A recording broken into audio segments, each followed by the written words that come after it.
And welcome to What's in the Dungeon podcast. Is it a I podcast about dungeons? yes, I am John.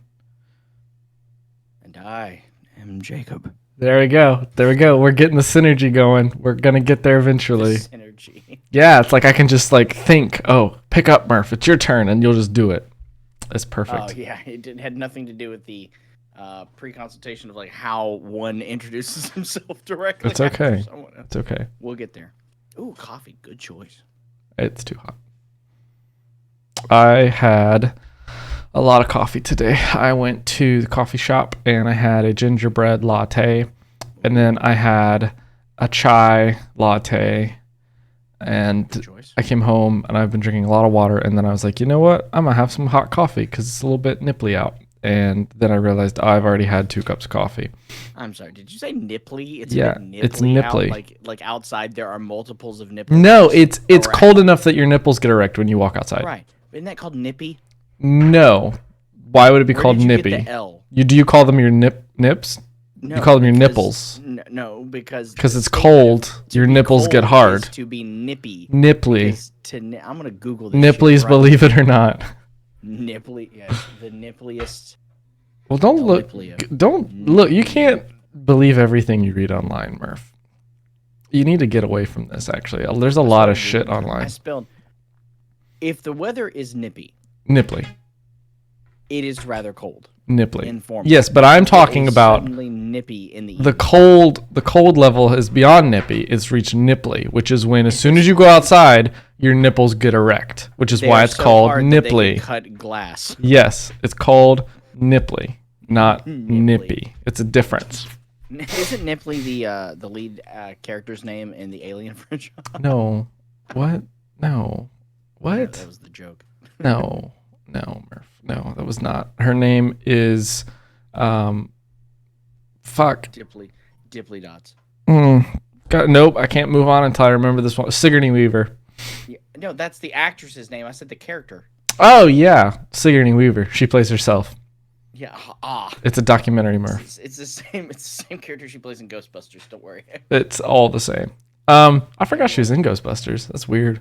She's the love interest. My fly's down. And Sigourney Weaver and the chick from the Halloween movies whose name I instantly just forgot, even though it was just Anna Faris?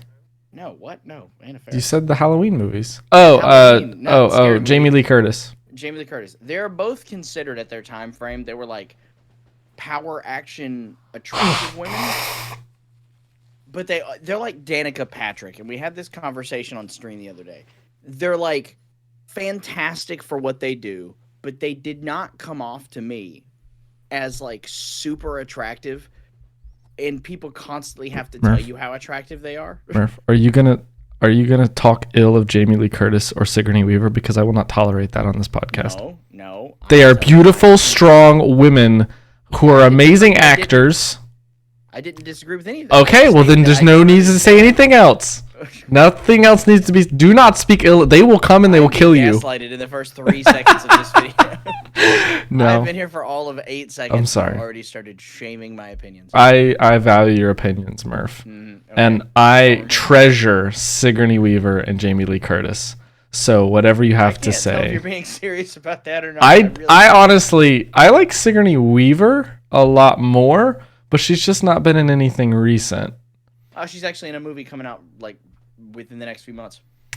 And I've also liked Jamie Lee Curtis, but I've never seen any of the Halloween movies. I like her outside of the Halloween movies. Name your favorite Jamie Lee Curtis movie. I really liked her in Knives Out. Okay. It's I not a haven't Jamie Lee seen Curtis it yet, movie per se. but she is in it. Jamie Lee Curtis movie that I enjoy was not Freaky Friday. That was a I just had it again. I lost my train of thought. Oh, True Lies with Arnold.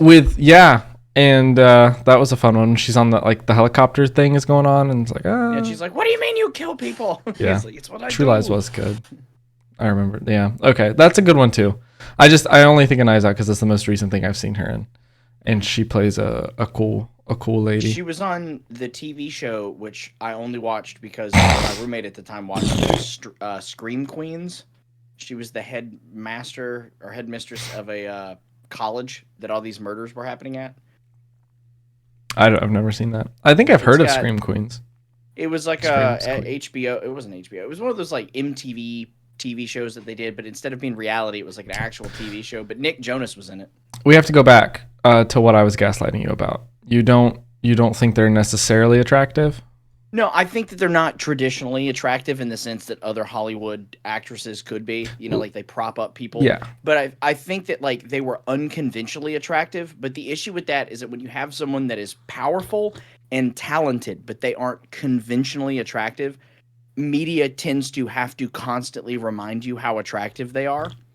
And like Danica Patrick was the first one I thought of because they constantly were like, GoDaddy.com, let's put her in a bikini on top of her car. Who is to Danica remind Patrick? you- she was a female NASCAR driver, and she was like the first one to win a specific group of Oh, races. good for her.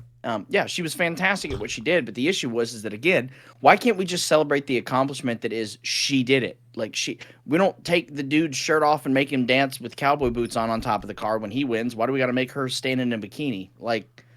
Well, Like they have to sexualize her more than was already there. And they do the same thing with Sigourney Weaver and Jamie Lee Curtis. They're like, remember, she's pretty, so you got to remember that she's pretty. And it's like, that didn't explain anything. You just said the same thing twice. And they did that all because nobody had to convince you. And again, for those paying attention, like maybe you'll get it. When the first Fantastic Four movie came out, everyone was like, oh, Jessica Alba's the Invisible Woman. You know, whatever, I guess. It's like not our first pick, but she's hot. So like, cool. Nobody had to sit around and go, well, we need her to be in all the commercials ever because she's hot and we need people to remember that she's an actress. Well, why is it that when you're talented but not conventionally attractive, they have to do the opposite? Oh, well, they're a great actor or actress, but we need to convince you that they're attractive. I've never too, so let's seen put them Sigourney in. Weaver in a bikini though. I feel like that exists. I mean, I'm sure. sure at some point she's been in a bikini and it's been photographed or videotaped. I'm just saying, like, when I think of women who pose in beautiful clothing or lack of clothing, I actually don't think of many. Hold on. Right, but think of it this way: like when they pick specific types of actors and actresses, Mm-hmm. they typecast them based off of specific. Yes. things. And again, bringing up True Lies, there is a scene that they make Jamie Lee Curtis do because they are pushing the narrative that she is supposed to be insanely hot. And in Mhm. my opinion, she is attractive, but she's not like a supermodel. Okay. And in that scene, it's the one where she's like Arnold's tricking her into thinking that he's some other person, and he's like, take off your clothes, now dance, and then she's like having to seductively, and it's just awkward because it looks like anybody's mom is just Mhm. dancing on the screen, and it's like, I wish Jamie Lee Curtis was this my is- mom. shit, that would be fucking awesome, honestly. It would be 'cause cool. She has a Um, business where she makes things. I don't know because I've never encountered any part of finding a woman attractive. So Oh, I'm trying to think of a good explanation. Okay, Seth Rogen. yes, Do you consider Seth Rogen attractive?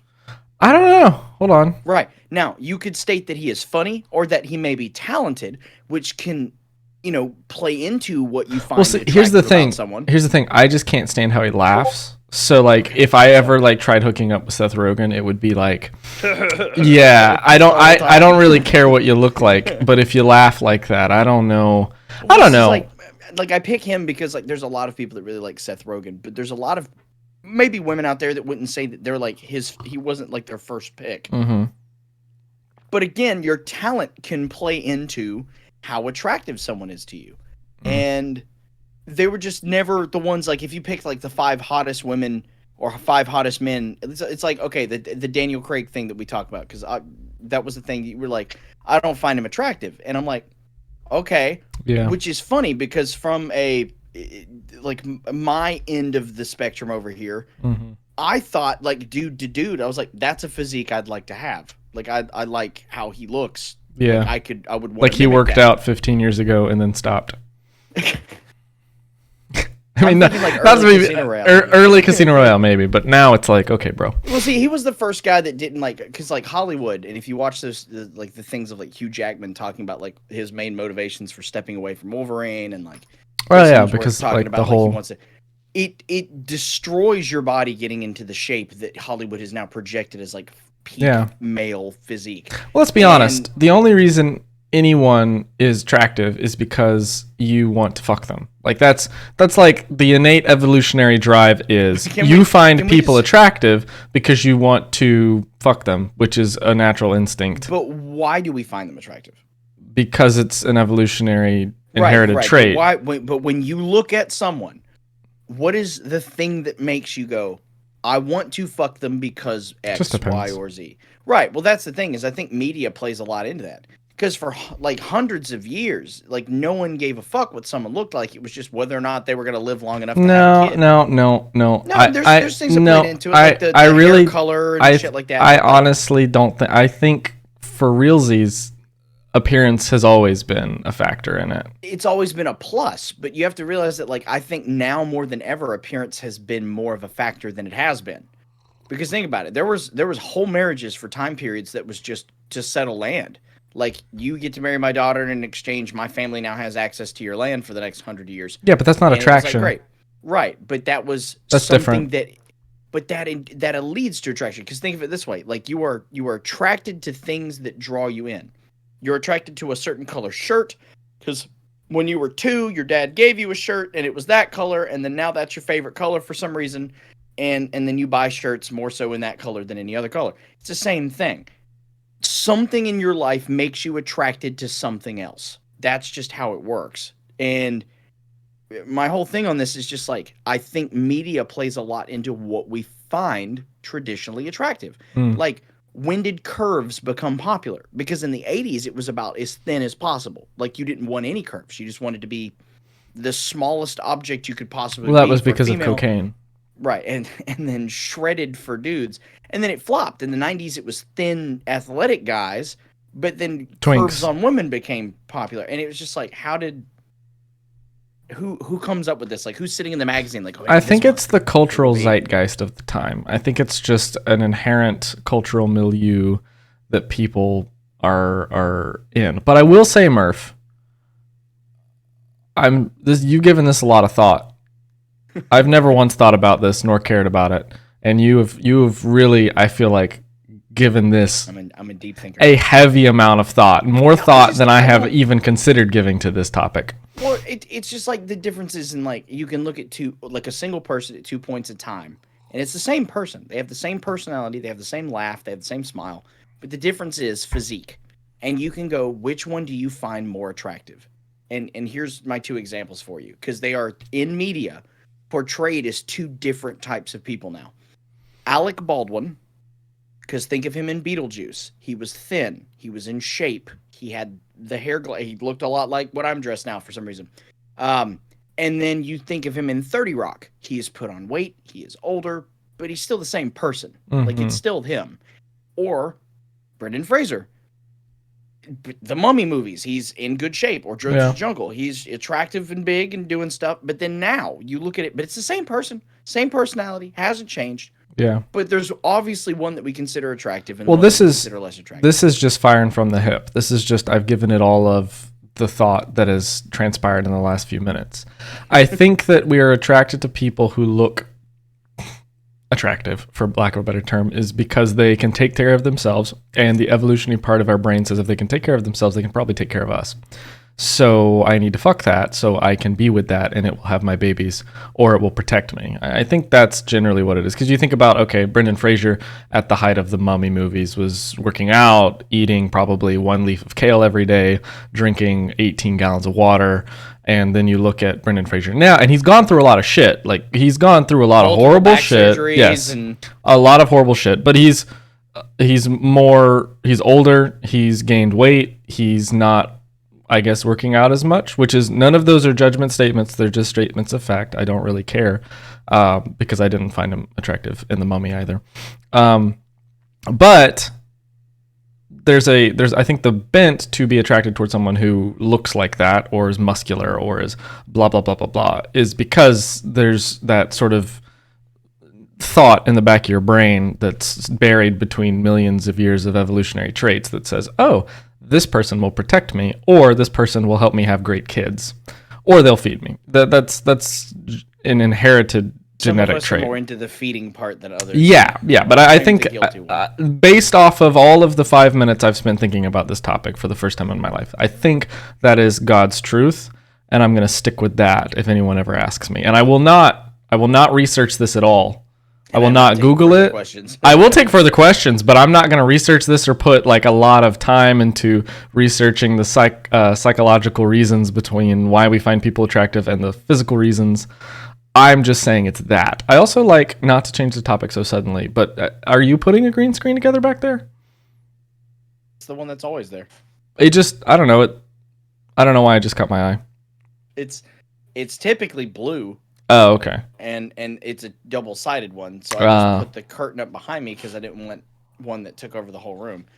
So I just put it behind me, and then I'm green screened out. It's just setting that up to not be a giant clusterfuck is more annoying sometimes than it is to just do what I'm doing. Yeah, I could see that.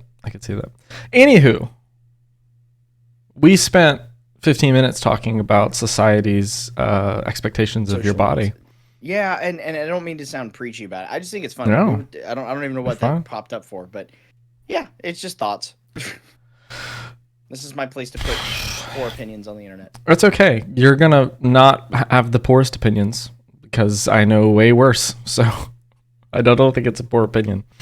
Some news. We're gonna talk about this for 30 seconds. I want you to give me 1 to 2 sentence thought or opinion about this because I know we will get lost talking about it for an hour and a half. Okay. Henry Cavill's not the Witcher anymore. I know it's impossible. Statement 1 out of the 2. Okay.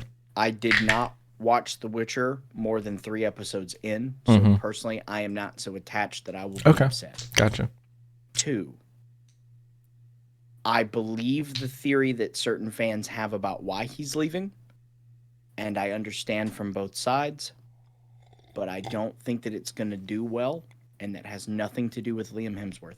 Okay. Because honestly, like I was looking at it, and I think Liam Hemsworth isn't a bad choice. Like he's kind of got the same facial features. He's got the same sort of physique. I think from what I've seen him act, not as much as his brother, obviously, but from what I've seen his acting skills, he's a bit taller. Yeah, he's a bit taller, but I think that he could probably pull it off just as well as Henry Cavill.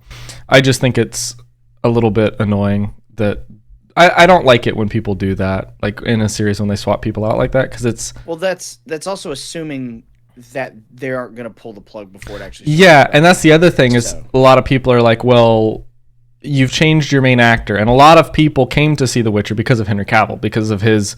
his crazy drive to be the Witcher and to be Geralt. It was just like, okay, it felt like he was single-handedly pulling people to watch him based on the fact that he wanted to be Geralt so bad. And that he knew the books and he knew the games and he knew all the other shit. So I feel like you're going to lose a little bit of a pull with that, with going to Liam, who's like, I don't know anything about him, but I don't think he's going to be, quoting the books on set like Henry Cavill was. He can do research, and I don't know how dedicated he is, because some people, you'll read interviews about him, and they're like, I did zero research before I played this character. I showed up drunk on stage. I did it. And they did a fucking great job, and it's like, wow. It's like, okay, but like the thing is like that takes a great director, and it takes a team that cares, and then it takes an actor that has the skill to do so. Do I think Liam Hemsworth has skill? Yes. He's a Hemsworth brother. For some reason, all of them except for that one are phenomenal actors in some sense. And now, I'm not going to go deep in this. I'm not going to get all preachy. Henry Cavill, whether it's true or not, the portrayal of him from the fans of the show, fans of the games, and not necessarily the fans of the books, because they steered away from certain things in the books. And obviously, the creator of the books doesn't want anything to do with any of it. But Henry Cavill was ravenous in some cases about staying as true to the source material as possible, according to sources. And what I think is happening is he's tired of fighting. I think that is what this character provides for me artistically and out of fulfillment. Do I get enough from it to make the arguments I'm having to fight about how the character is portrayed worth losing out over other jobs, like also Superman? Yeah, and like that was the other thing is he's now working, evidently signed back on with DCEU. Yep. To be, and they're changing that name now. It's not the DC. Sorry, yeah. You anymore. I guess. Whatever it is. Fucking whatever it is. But it's just like, yeah. So like, did he want to like at the end of the day, he sat down with him, his people, and was just like, I'm not getting anything done. Like, and it's leaving everyone a bad taste in their mouth about me, about the production, because they want to change everything. Yeah. Like, and honestly, like from the beginning, it just sounds like nobody wanted to make the Witcher series. Just Netflix attained the IP and was like, we're gonna make fucking money off this. And I will say this. I've like seen like the Reddit stuff, and it does seem odd that like the directors and the writers are like, we don't want to fucking do this. We hate it. Let's just do what Netflix does us. But at the same time, this is okay, probably a trash opinion, but I enjoyed the first and second season. I assumed it wasn't going to be anything based on the books or the games, and it's a decent series. And again, Henry Cavill's a pleasure to watch, and I like some of the other actors and actresses they have in it. So it's been like, it's like if you watched, what was that movie? If you removed this from having read the books or played the games and the expectations, it's a pretty good, decent series, I think. At least there was nothing to compare it to. Yeah. Because, like, obviously the books, right? But the books were the far removed point of the thing. Everyone knew the games. If you knew The Witcher, it was 90% of people knew the games, 10% of the people knew the books. I think the books became more popular because of the games. Right. And then fucking Barnes & Noble started putting them out on the front door. Oh, yeah. Based on a Netflix original series. Or like the omnibus with character artwork from the people from the show. Yeah. But, like, here's the thing. They did the same thing at Netflix with Lemony Snicket's series of Unfortunate Events. And the difference is that it is an IP based off of a book, and the movie did what the fuck they wanted to. They tried to cram like 5 books into one. Yeah, they took the first 3 and made it into one, and then they ended the series after that. Like, yeah, well, Jim Carrey wouldn't return for a sequel. As much as people liked his Count Olaf, which in my opinion, between the two, was definitely more accurate to the book. Count Olaf was the only saving grace of the movie itself, and Jim Carrey did a great job. Yeah, Jim Carrey played a fantastic Count Olaf, and I wish they could have convinced him to come back for the TV series, because Neil Patrick Harris does a fantastic job, but it's not the same. No, definitely not. One is a classically trained theater actor doing what he does best, and the other is Jim Carrey. Jim Carrey, who is a character actor 100%. Yeah. He had the gangly weirdness. The makeup department did a fantastic face. job. He's always got the face down. Count Olaf was scary and funny at the same time, which is what he was supposed to be in the book. Yeah. And the TV series was different. But that's the thing. It's like you only had a small group of people who saw the original movie who would come back and watch it on Netflix. Yeah. And it's the same thing I feel with The Witcher. The issue is that you have something that's beloved to people, and they have such high expectations. And the people handling the IP are not as invested as the people they are directing the movie at. The Resident Evil TV show. Oh, God. What the fuck Again, Wexler was the only saving grace out of that whole thing. I love the Wexler. He was so good. But his acting was good. His story made no sense. His blade, and then you're like, okay. Why? Like, they took a series that could have been very similar to the movies, because the movies now, like the original with Mia Djokovic, it's so funny because people shit on them when they came out. Yeah. And now people are like, we would rather have... Oh my God, they were the best thing. It's like the Star Wars prequels. 2 things, though, about the series of Unfortunate Events. One, I think one key difference between that and The Witcher was the series, Neil Patrick Harris made it because he wanted his kids to watch it, because they were going through the books, and he wanted like a production that his kids could watch and he could follow them. 2, the movie did not involve Lemony Snicket or whatever his name is, Daniel something, I don't know. But the series did. He's actually in every episode, like as a character. Like he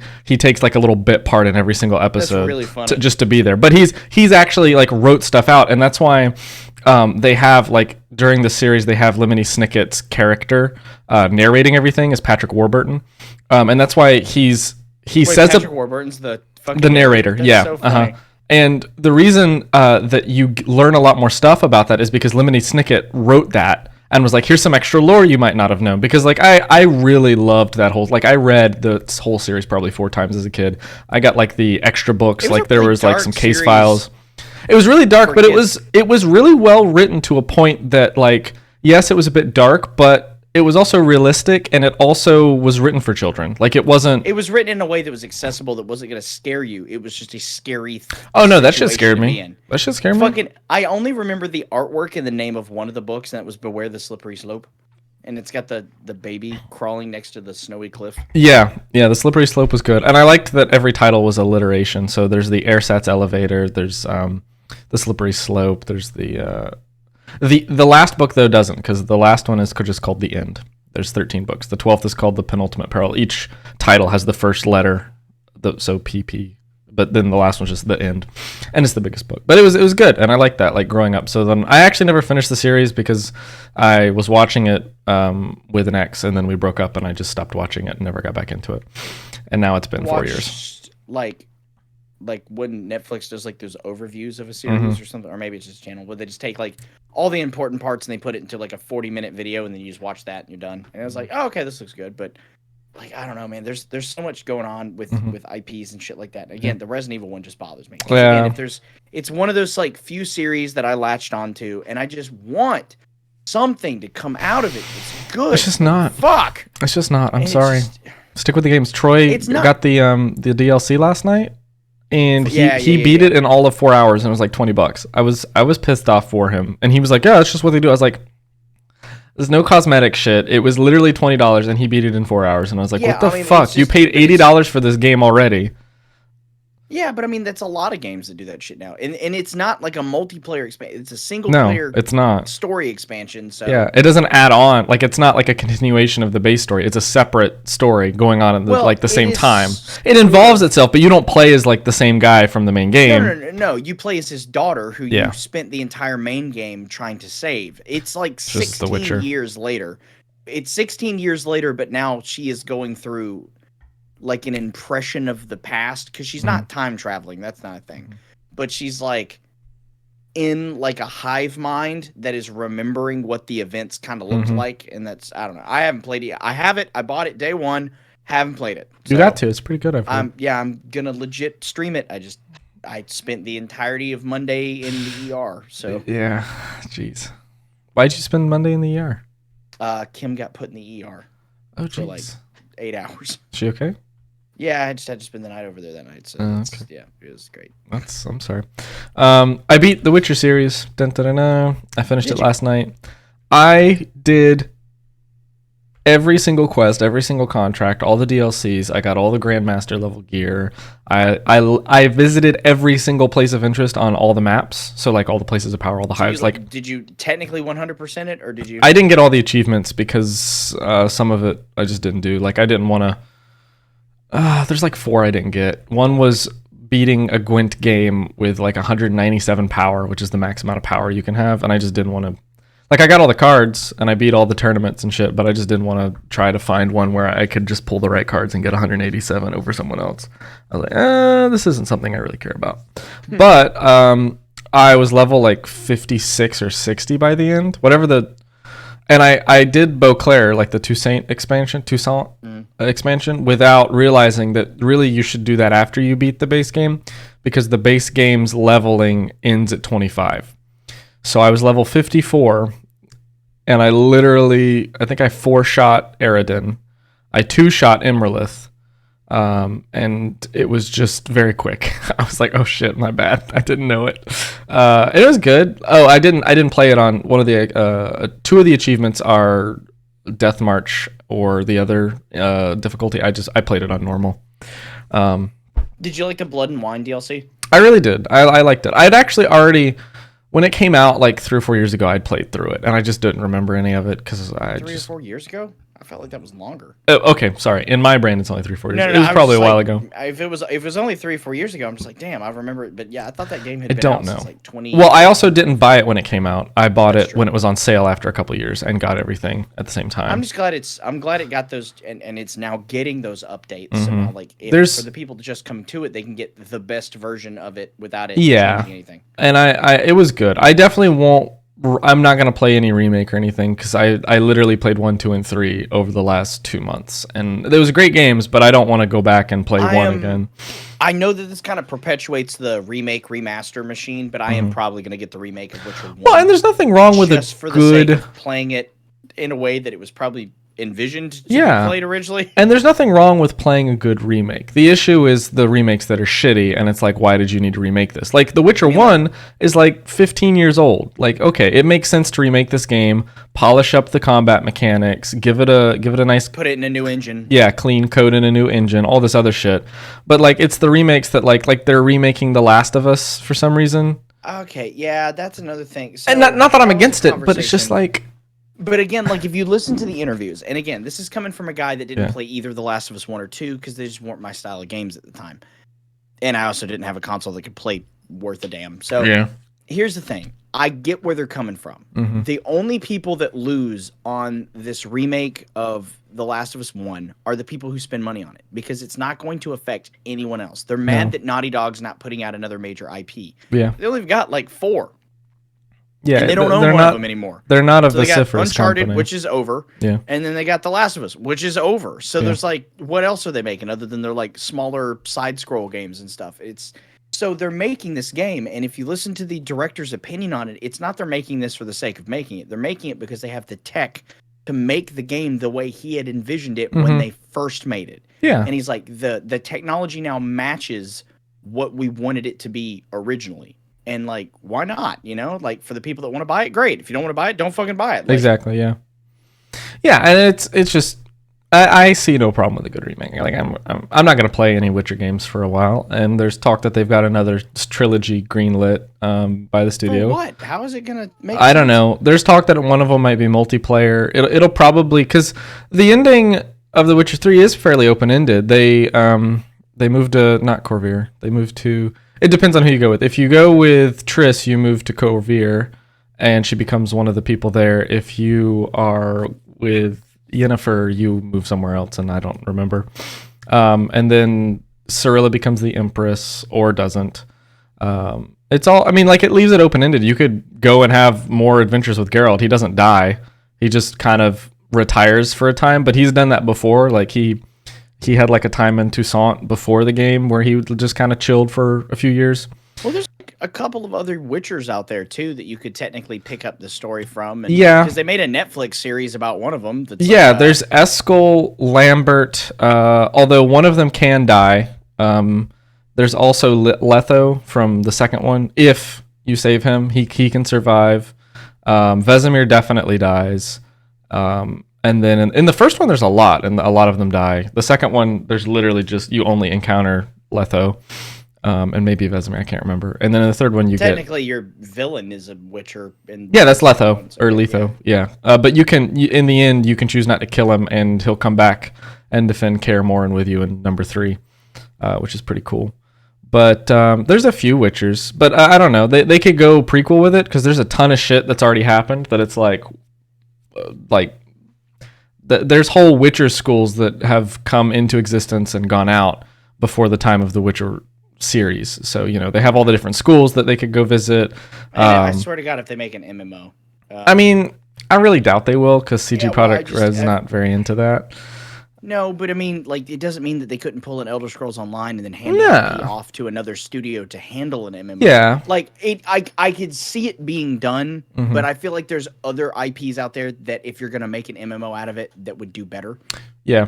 Dragon Age being one of them. Well, I as a rule think MMOs are a blight upon anyone's existence, and I crusade for them to be ended Okay, by but law. You also say that about most things multiplayer. So Yes. Well, I don't mind multiplayer games. I just think MMOs are anemic to culture and society, and also Anemic to brains. culture. Yeah, they're.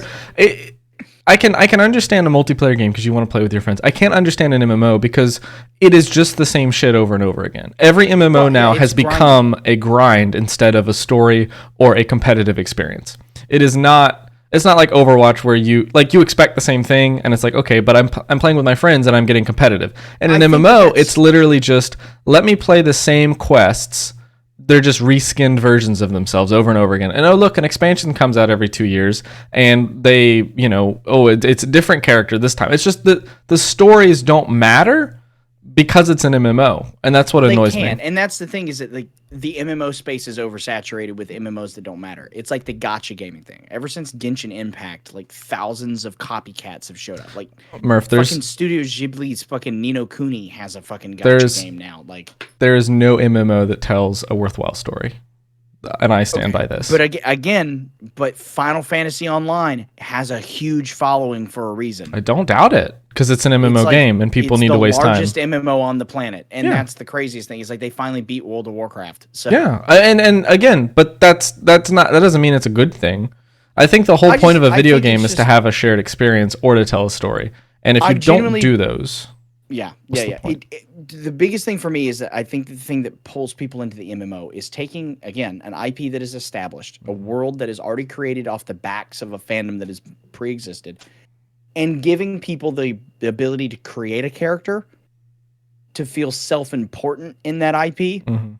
and then give the opportunity of a multiplayer experience, no matter how baseline that is. Because it's the idea of, again, Elder Scrolls Online. I'm not saying it's a great game, but I Yeah. like playing it because it's more Elder Scrolls to play. yeah, It's an IP I understand. It's an IP with lore that I have researched. But Yeah. then it's the idea of going, I have created a character that can technically be canon in the game because of blah blah. yeah, And then now I can play it with my 4 dumbass friends. yeah.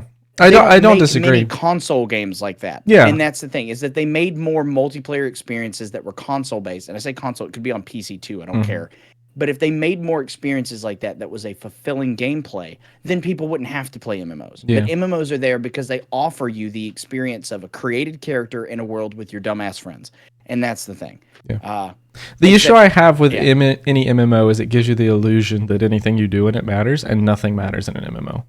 No, Like, at and it's least- funny at because they'll be least in "The a chosen video one, game, you finally arrived, and then they There's turn to the next one, "The 800 chosen million one." other chosen ones in WoW right Yeah. now. Like, who the fuck cares? And I But think see, that that's- the yeah. issue for me is that I like a game or a story where either it's a good story or what I do matters. Like, those are generally what puts me in a game. And an That's MMO, what the- like even Elder Scrolls Online, like, they gave you that illusion of having those quest choices that, okay, this is gonna affect who you can interact with, but it literally just, okay, this person is not here anymore because you chose to kill them. Great, that's the choice that you made. Like, nothing you actually do matters in any MMO ever. And to me, it's just not a worthwhile experience because, I don't know, it's just not fun. It's like, I'm There- gonna log in. I also spent 10 years playing WoW and grinding every expansion that came out up until Battle for Azeroth, and it, like, I didn't even play with friends. Like, I had a guild that we'd raid with occasionally, but I'm not a cooperative gamer, so active, like, yeah. it was just like, why did I do this? And it's because I liked the story, but then I realized that basically any MMO that's any good already has a single player game or a multiplayer game that has a much better story because it's not an MMO. Like, World of Warcraft only succeeded because of how good Warcraft was, right? You look at taking an IP that already yeah, exists. like off the you backs of said, fans that Final already- Fantasy Online only succeeded because of how popular Final Fantasy was. Like, these are And not. You could take the races and the Yeah. characters and the things that seemed familiar, and then it's insert yourself. Absolutely. It's a living fan. Yeah, same with It Elder is Scrolls taking- Online. yeah. All And these it's taking it- MMOs would bomb the fuck out of each other if they didn't have these already existing storylines. Now, Like, if you do know released who the exception to the rule genuinely is, Who? like, actually, RuneScape. I don't Because like what did it RuneScape. build off of? Right, but what did it build off of? And it's still played even today. Yeah. And it's the idea that, because again, it simplified MMOs. Mm-hmm. There wasn't crazy shit you had to do. It was a game that you could turn your brain off and just click. And just And I and, think literally that was just the click. thing Like, that- there was yeah, no other thing you that's- did was just click, and it was so And yeah. it was so I interesting. think that's the thing that pulled people in, is it was a game that you and your friends they could do this. You and I could be talking Mm-hmm. Yeah. and clicking, and it Yeah. didn't require anything. Cutting down And those it's yew just something trees. You could just do things, and then if you were good at it, great. And if you weren't, it didn't bother anybody. Like, it was just a thing you could be doing, right? It was Yeah. online. It was an excuse to be social while not being social. Mhm. And I will never begrudge anyone who plays an MMO. Like, good for you. It's just, for me Well, personally, certain for me, it's just, why would I spend time on that? Like, there's no reward, there's no payoff to play an MMO, because either in perpetuity the servers will get shut down and everything I've done will not matter, Yeah, or it would fucking end. I will keep playing until I die in a game that will never really change unless there's expansions. And even then, it doesn't change anything. It just puts another layer of paint on the same coat. Like, it's not a new game. It's just it's like what they've done with WoW over the years is they've just progressively gotten worse and worse because they refuse to start over. So they re-released it, which Yeah. Mm-hmm. is funny. Is that they went to WoW Classic, and now they're re-releasing Well, that's- everything in order as it did. The only reason they did because that, people were doing the servers. yeah, were doing the same. like, thing. I played on hacked vanilla servers for years. And the only reason that Blizzard started doing that was because they were like, fuck, we could make so much money off of this if we just, And they did. we'll send all these places cease and desist letters, ruin a lot of people's free fun, and now it's a pay to play premium subscription fee to join our classic servers, our Burning Crusade servers, our Wrath of the Lich King servers. At some point, they're Cataclysm servers. Like it's, but the thing is that they're probably going to do is I don't see them going past Cataclysm, because even Cataclysm wasn't that good of an expansion, and no one liked Pandaria. Like no one liked Mists of Pandaria. I cannot see them doing legacy servers for anything past Cataclysm. Maybe It's weird. maybe Cataclysm even, because Cata was just so. It tried to change the world. All the people that you No. thought you killed before. No, that was all right. They're back now. Warlords of Draenor was the one where they did like realm and time travel, which was weird, and then they introduced like the mobile app. It was I could talk for years about WoW, but like the whole point of Cata was that the world basically changed. Like you had these cataclysms. What was his name? The big red dragon that like I raided against so long. I don't know. Play WoW. I played it so much, and I'm very happy that I've couldn't forgotten this afford person's WoW, name. 'cause- Yeah, the $15 a month is a lot. Well, for a 10-year-old, who Yeah. didn't have a computer, because I didn't have a computer that could run a game until I was almost But in college. it was like they wanted you to know that the world had changed. So like there's all these mountains that have erupted. There's the blasted lands, which weren't always blasted, but like they didn't phase it very well. So like sometimes you'd walk into a world and it would still look like Wrath of the Lich King or Classic. And then sometimes you'd walk into it and you'd be phased into the Cata instance of, okay, this world's been blighted. Great. So, and they didn't really explain it a lot, and I just didn't like it. Wrath of the Lich King was the last good expansion in my mind. And that's saying something, because I played until Battle for Azeroth, and like that's 4 expansions after that. And it was just a grind. I remember waking up one day and just going, fuck, I have all these blue quests to do. Blue quests are the dailies. You have, because the quest marker icons are yellow, and then if they're blue, that means it's a repeatable daily quest. I was like, I got all these blues to get done, and I was like, fuck, I just did all of these for a month straight. I literally grinded for probably 2 years in the fucking Firelands raid to get this special staff that turns you into a dragon. It's called something Terragos's Wrath, because Terragos is the dragon it turns you into. You have to do the raid so many times, get all the different things, do these other raid. Like it took forever because the drop chance is very low, et cetera, et cetera. And then literally it was such a cool staff. I was like, oh my god! And then another expansion dropped, and the first thing I got was better than that, and I was like, what the fuck?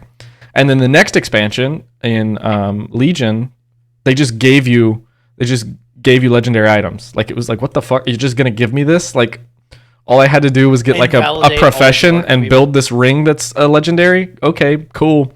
So it was like it is like the veneer fell off for me, and I was like, this is pointless. And I tried like filling the void of MMOs with. I tried Elder Scrolls Online for a long time. I tried Fallout 76 when it came out. I can't get back into it. That one, 76 is one of those games that definitely got better with time. Yeah, and so did Elder Scrolls, honestly. Elder Scrolls started off so bad, and by the time I stopped playing it, it wasn't that bad. Like, I enjoyed the story of what it was saying. Which is funny, because they directed it, or like if you read the statement from Bethesda, it is supposed to be the first MMO that can be played completely on your own and it not feel bad. Yeah, and that's what I did. Most MMOs encourage you to play with people, but you can play the Elder Scrolls Online completely single player, just like Fallout 76. Yeah. You can go through the whole thing on your own. They just say, if you would like to play with people, you have the option. Yeah. Now, if we're talking about MMOs that I do have experience with, if we're talking about a game that didn't try to bullshit you into thinking you're the chosen one or the special one or something, Guild Wars 2 is Guild Wars 2 is decent. Guild Wars 2 is just you're a guy or a girl or whatever the fuck you want to be, Fox person. and you're just there. You're just during the events of something. Mhm. So they never go chosen one or something crazy. It's just You just did some shit. random person. Like, do you want to help do this thing? And you're like, yeah, sure. Like, so that was okay. I played Guild Wars 2 like religiously for like a month. Mm-hmm. And then, but like with every MMO I play, like I just fall off. It just Like, doesn't. The only one. Yeah. It just doesn't hold my attention very long, and I like playing games that like are good.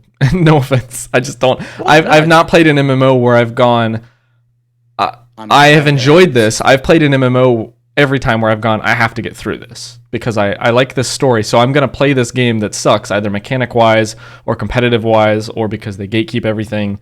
I'm going to play it just to find out more bits of the story because it's a cool story. There's a Or lot of yeah. yeah, There is so many games out there though that's non-MMO that's the same way. yeah, Like absolutely. if your game hinges on the fun that you have with the people you're with more than the gameplay itself, then your game was never meant to be a game. It was a social glue to hold your Yeah, friend group together. it's just Second Life. Because Just like play again, Second to Life. me, Call of Duty is exactly that. Like Call of Duty is only as fun to me as the people I play with. Yeah, I mean it's Because it's just the same thing over and over Shit again. talking and running around. You're not doing anything. It's crazy. So like if I'm playing a game on my own, there has to be something gameplay wise that keeps me into doing so. And that's why there's certain things. But I'm telling you, if we're talking about games that should have had an MMO, like if you played the original Dragon Quest, which I know you have, we've talked about it, that almost feels like one. Just Did you because mean the Dragon mechanics of Age? the game. Yeah, that's what I meant. Okay, because there is a Dragon Quest game, and it is pretty I'm good. actually a really big fan of Dragon Quest. Dragon Quest is good. I enjoy Dragon Quest Dragon 8 Quest. is my favorite. I can't remember which one was my favorite because I played a lot, and it was when I was younger, and I just called it Dragon Quest. Yeah, or Dragon Warrior for those of you in the East. Just Dragon Age just always felt like a game that could have made an MMO, and for no other reason I'm than so glad they built. didn't. Well, they just built a world that you could insert yourself into anywhere, and it would kind of make sense. Yeah. Like, there's races and stuff. Yeah, well, they did that with Origins. You know, you could pick where you start, what your race is, what you do, and you just kind of show I up. said they kind of felt like they were just like that. To me, was an MMO that they just turned into a single player campaign game. I was very And happy. then instead of having friends, you just got AI. Yeah, you had competitors. You had a little doggy. Just absolutely the worst AI. They weren't I very cannot play Dragon Age Origins unmodded now. Like for specific fixes, like why does the dog? That's a game that I would be okay with a remake for. Dragon Age Origins needs a remake. Let's do that. No Although, changes, just fix the engine. is it Dreadwolf? Is the new one? Yeah, Dreadwolf. That's what I saw a report that it's now completely playable through. Like you can they've finished basically the bones of getting from point A to the end, and it's basically done. They've just got to actually do all the development and fill shit. in the world and make it. Yeah. My thing is just like I wonder who the main antagonist is going to be. It's gonna be the Dread Wolf. It's right. No, we think it's going to be him. It's but named Dread Wolf. right. But look at Inquisition, because who did we think the bad guy was the whole time, and then it ended up being someone else.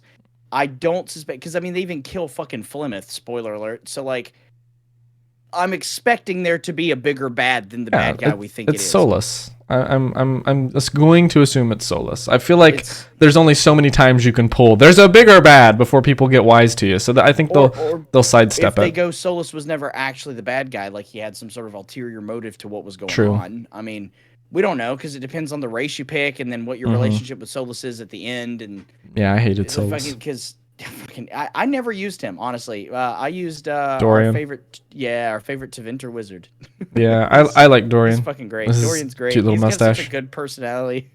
He's a bit of an ass, but it's funny. him and Blackwall, and Blackwall's good.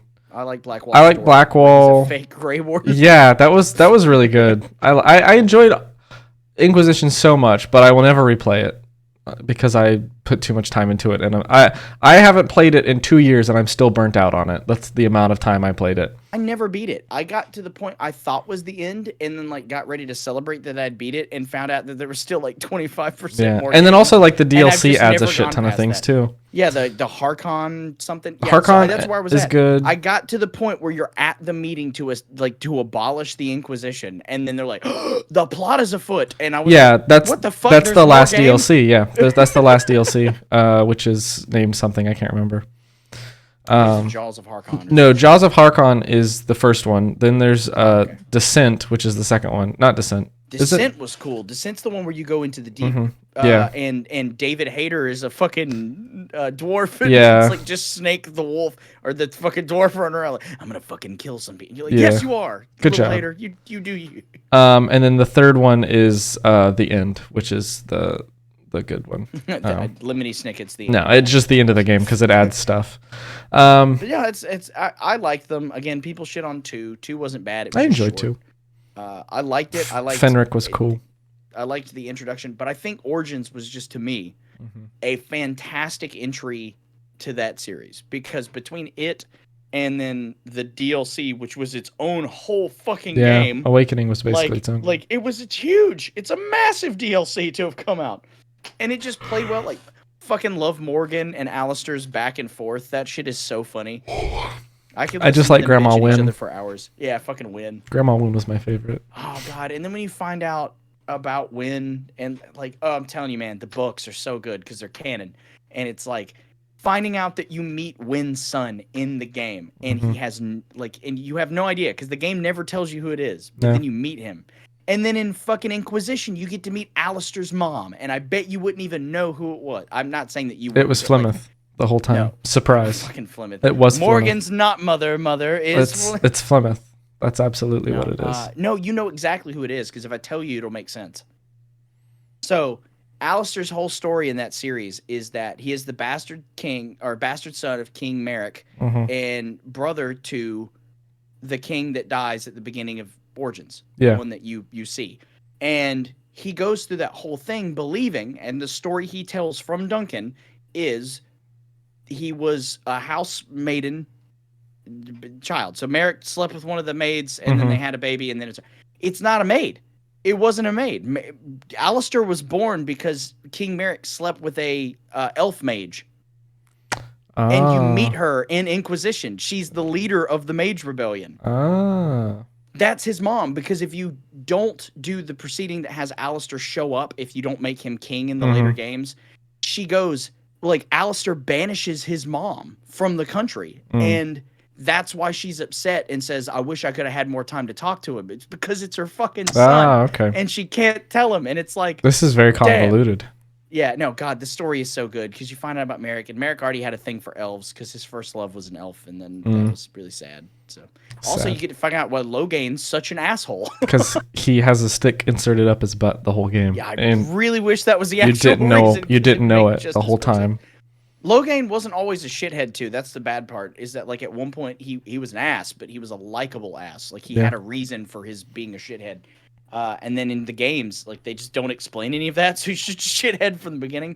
But hey, at least Origins has Tim Curry in it. It does have Tim Curry. Fucking Tim Curry. I'm going to kill you. Yeah. It's like, that's exactly what he sounds like too, Murph. That's spot on. Thanks for that, Tim Curry. I appreciate you. Yeah. We appreciate Dr. Frankenfurt being in my my fantasy. Anywho, it's Halloween.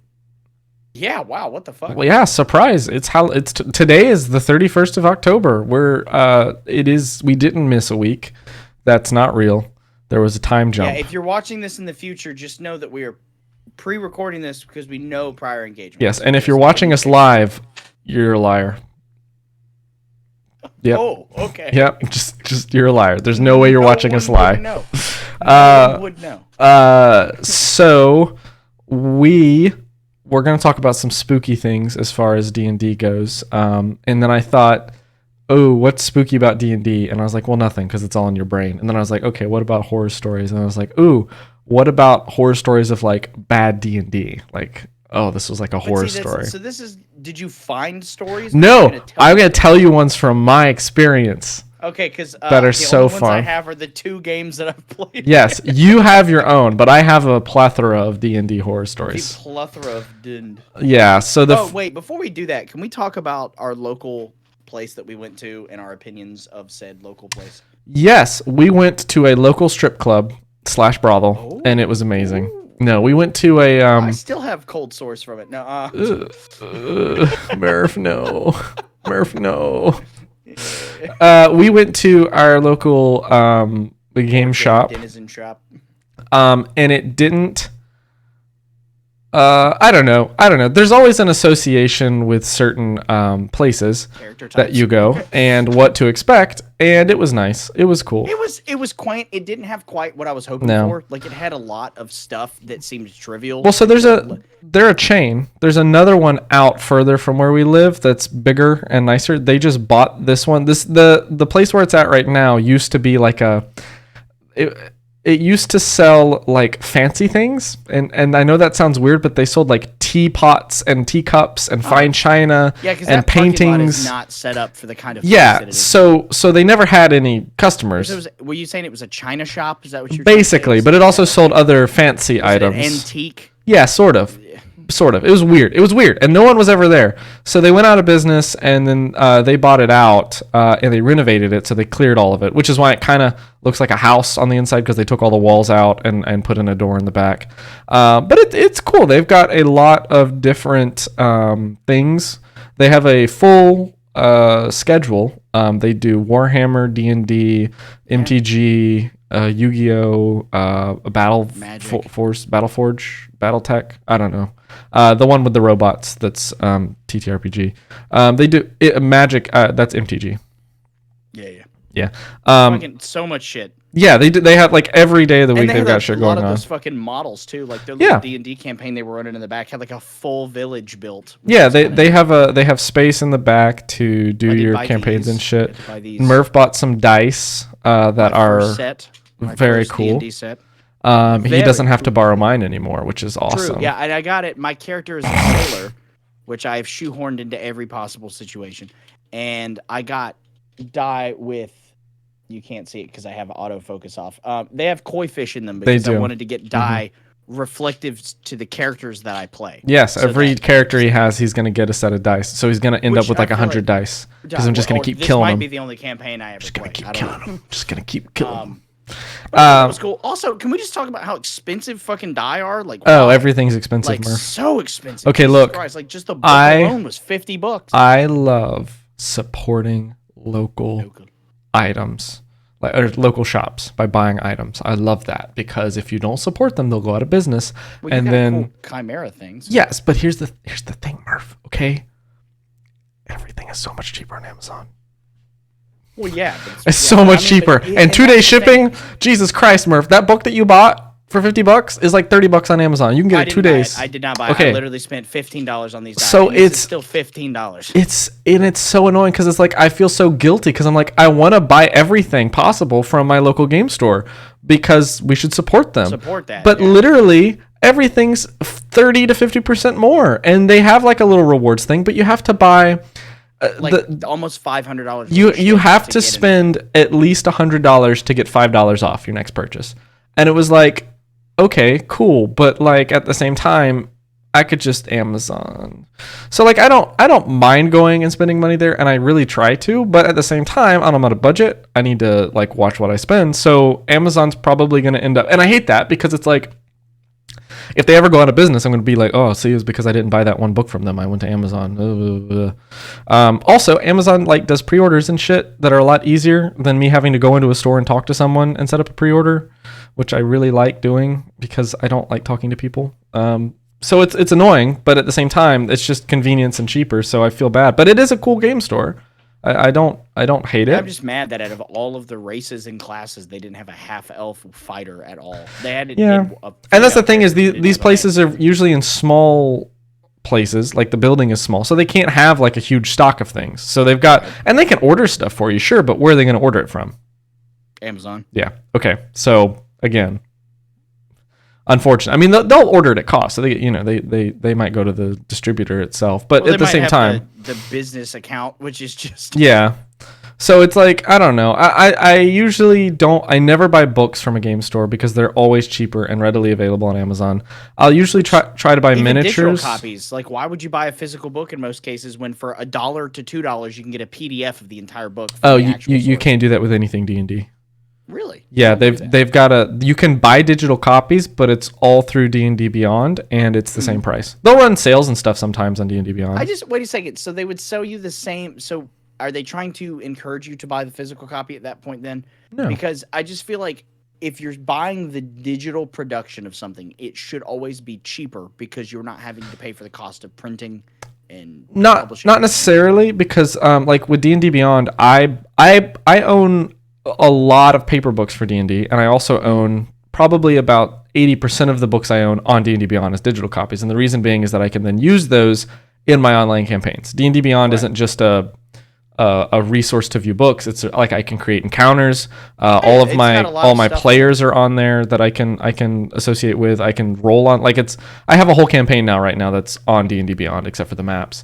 So I don't know. I tend to prefer paper. I can't stand digital. I don't like reading digitally. I like reading a book. So I'll always buy the book, and then sometimes, like, if I need it, I'll get it on D&D Beyond too, Well, because it I mean, has creatures and shit.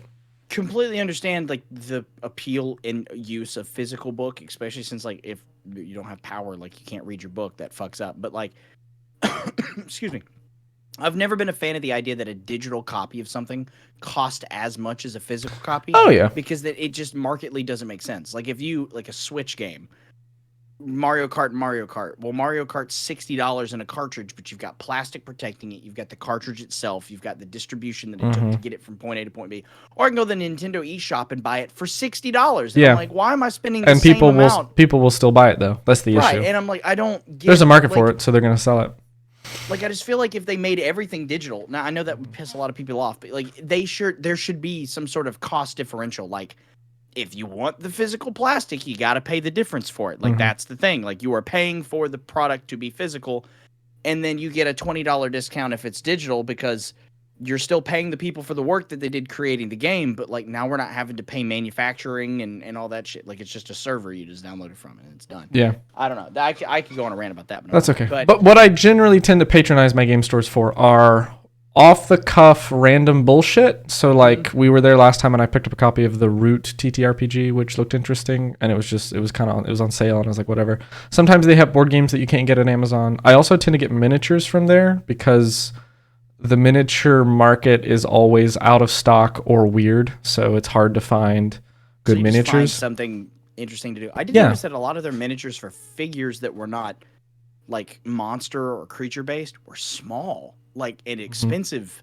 Yeah. So like the official D&D branded miniatures were like half the size of most that you could order, and I'm just like, Yeah, I mean, just people- because you're a people have medium-sized better creature. vision than me, or Yes, but also, that's the size they're supposed to be. It just depends. And then that's really all, because it just like that book you wanted to get was Tasha's Cauldron of Everything. It was $50 there, and I was like, what Yeah. the hell? I bought that for $30 on Amazon.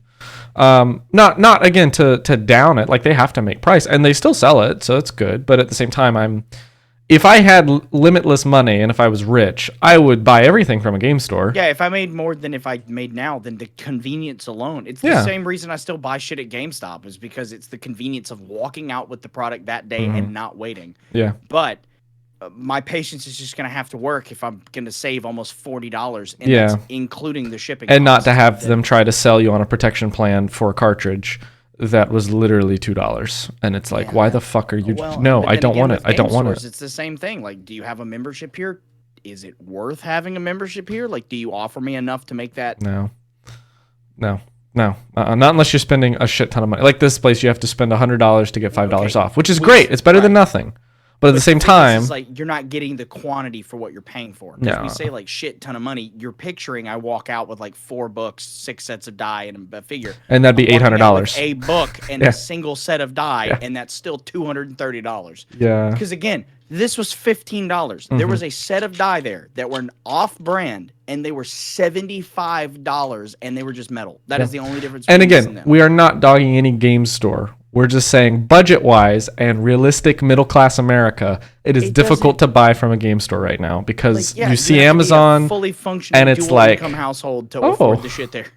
And again, game stores also provide another level of community than just selling stuff. They have space to play games. They have tables. They have Magic Nights, I think, on Monday where you can just come in and play Magic the Gathering. Yeah, it's like micro tournaments and stuff. Yeah, which is cool because you don't get that at other places. It's a social gathering place where you go in with the expectation that no one's judging you for what you're there for, which Yeah. is nice. I and, am. And there are other. I hate to say it like this, but it's the same thing that you would sort of. I actually don't want to make that comparison because it's a little different. But Yeah. I'm trying to think of other locations. It's like a music store. You walk into a music store. Everyone's there for a purpose, and it's to play music, which Yeah. is why no one judges each other when they're playing music in the music store. Yeah. It's the same thing with this place. You come in, you talk to people about the figures, you talk to people about the books, you ask opinions about specific things there. They are places where specific fans of certain types of things can get together, and that's its sole purpose, essentially, is that it's not actually there to sell you anything. It's there as an excuse that you can do something, and then they sell you something as an aftermarket product. Yeah. What are you currently playing, Murph? What am I currently playing? Well, not to sound like that, Modern Warfare 2 just dropped, so I got that. Yeah, bro. Modern Warfare 2. Why are you crawling? Troy just got home. Hey, Troy. No, I'm gonna be playing the Resident Evil 8 DLC. Like that is probably gonna consume my being for a little bit. We just beat Not very my long. Tuesdays. No, my Tuesdays just opened up because we beat Leon's campaign in Resident Evil 6. Oh, yeah. 0. Look at you. So that's the thing. I'm also 4 away from a 200 followers on Twitch, which is isn't huge, but like, God, I can't wait to get there so I can stop. What? Who watches you and then not us? Come on. Is it me? Do we need another co-host? People watching us a second ago. Now we're at 3. I think you have to get another co-host because if you have 200 followers on Twitch and we have, hold on, I don't 7. deserve any of that credit. I'm gonna point out the fact that it was strictly because of Legend of Zelda: Breath of the Wild. Yeah, that's that true. game got me the most amount of followers. Speaking of which, I started playing that after The Witcher, and I just beat the first Divine Beast dungeon thing. Oh, nice. Are you gonna play them in any particular order, or are you just kind of doing them as you Look, the way I play any open world game is I first reveal all of the map. Then I take care of all of the side objectives, and then I do the main quest severely over-leveled. So I only did this one because I didn't know what it was, and I was like, "Is this the main quest or not?" Because I halfway started it. Is. Yeah. So here's the thing: is that all of the divine beasts are completely optional because you can just run in at Ganon and hit him with a stick. I mean, there's people that go in there and beat his with a stick. So beat his ass, and it doesn't change anything. It just depends on it depends on the structure and how you want to play it. But there's so many optional things that you can do in Breath of the Wild. Yeah. That. In some cases, it's like a 50 split. It's really weird because some of it really does change the outcome of how the game plays. Like specific things that you do can affect how certain factions move in the game and how often things respawn and what kind of weapons that you can then get later on. But then there's things that have nothing to do with anything, like at all, like fixing Link's house from before he went to the slumber. Look here, you have to fix his house, Murph. I did. I spent all the time. You have to spend 3,000 rupees to buy the house. And then you help them build an island, which is even cooler, because that's the thing. Also, doing the fucking labyrinths was a fucking nightmare. I don't know what that is. Don't spoil it. Yeah, it's not a spoiler. It's just locations that you can do in the game. And you spoiled it. Damn it. Fuck, it's hard. Like, they're designed to be challenging, but I will give it this. Breath of the Wild may not be entirely original in how it's set up, but it is one of the most creative games I've ever played. The amount of shit that they put into that thing to make you think outside the box on how you solve puzzles is phenomenal. Like the fact that if you have a sail and you light a fire in it, you'll go faster because hot air moves the sail. It's a very physically pleasing game. Like, I like that when I cook, I take all the ingredients, I hold them in my arms, and then I just put them in the pot. And I can see all the ingredients I selected. It's not just a random mush. It's all 5 apples, or it's 4 herbs and 1 apple, or it's 5 fishes, and that's it. And then also, fun fact, a mush. Fun fact, fishes is appropriate if you're describing different species of fish. For plural. So fish plural for one species, fishes for plural different multi-species. Yeah. So if you have a carp, a bream, a bass, and a trout, you can say those fishes in the pond. If you have 6 trout, you say those fish. So could it also be the same? Could we equate that to people too? Because although we are all one species of human, don't they use peoples as like there's like the peoples that refers to people, but then there's those peoples over there, which I thought was also I think groups of peoples is like nationalities. Like the peoples of Earth would be like all the different nationalities of people. Right. I think. Then people is plural to just people in a group. Like people of one group, but if you have multiple groups, it's peoples. Right. Which is again like national. Yeah, it's weird. There's a word for that. It's a something plural, like a positive pronoun. I don't know, but that sounds right. We'll call it that from now on. Positive pronoun. Yeah. Anywho, we have reached kind of the hour and 10-minute mark, and we didn't talk. Talk about the thing we want to talk about. So we're going to do that next week, and it will still be Halloween. That's the magic of lying. Is I can make it Halloween whenever I want. You just did the whole fucking tablecloth under the dish. Yeah. You're like, and that's the joy of fucking lying. Yeah, surprise. Surprise! It's December 7th. So next week I will have some horror stories of my own terrible DMing experiences of me just sucking ass. I'm gonna just find memes, and then Murph will find memes. Have a meme. Every story you tell, I'll have a meme intermission. It's like a palate cleanser between my horrible DMing skills and then also a little meme. Are they all going to be of you being a shit DM? I mean, more than likely. Other people being. I don't like talking shit about other people unless it's online. If you're anonymous about it, it doesn't matter. No, I have to name them and give them the addresses. It's like they live at 123 Washington Street. Asshole DM. But yeah, let me think. Subscribe to our YouTube and also our Twitch. Follow us. Do it now. Also, thank you to whoever watched. Comment if you'd like. ask us questions, I guess. send us an That's email. I don't care. We have a tweeter that Murph sometimes does things with, which I is keep forgetting fine. to sign into it, which is It's my okay. problem. There's no worries. It is zero expectations here, so I don't care. I'm gonna get the artwork I sent you up too, because I sent that to you forever ago. You I'm gonna did. Put that up. That's okay. We've been very busy. We've been busy bees. We also did not discuss our in-person campaign at all this episode, so I don't know if that's a You wanna good or a go over bad it thing. Briefly, I mean, we didn't do. We didn't other do than much. Start it. We'll wait. And again, we talked about it specifically that we weren't going to go into detail because it wouldn't make sense. Yeah. So if you want to synopsis it, No, I was saying it's kind of a Very good small. thing because like we kept talking about it for a while, and then like it felt like an in joke Well, that we you just did don't more. get for 'cause, people. like now it's like genuinely within the last two things we had our session zeros because you had to do two because of the two party members that couldn't be there, and then we had our first campaign, and it went faster than I thought it would. Yeah. we got more done, not in a grand scale, but just in the small amount of time than I thought because I really thought we were gonna die more Yeah, or almost die more. by We horse didn't. Fucking Troy kicking ass with his Fearbog man. with his log that he launches. It's fucking him and the rocks. Yeah. He just has a fucking fat boy for an arm, and it just launches rocks. There you go. Mach 7. Anywho, join us next week. We will discuss horror stories. We will discuss memes. We might discuss the esoteric nature of the human spirit as well, because sometimes we talk about random shit. I know that that's not what it means, but when you say esoteric, I just think of like a dinosaur era. So I just think like the prehistoric era of the human nature. Yes. The dinosaur nature Which of the dinosaur human comes from soul. Esoteric.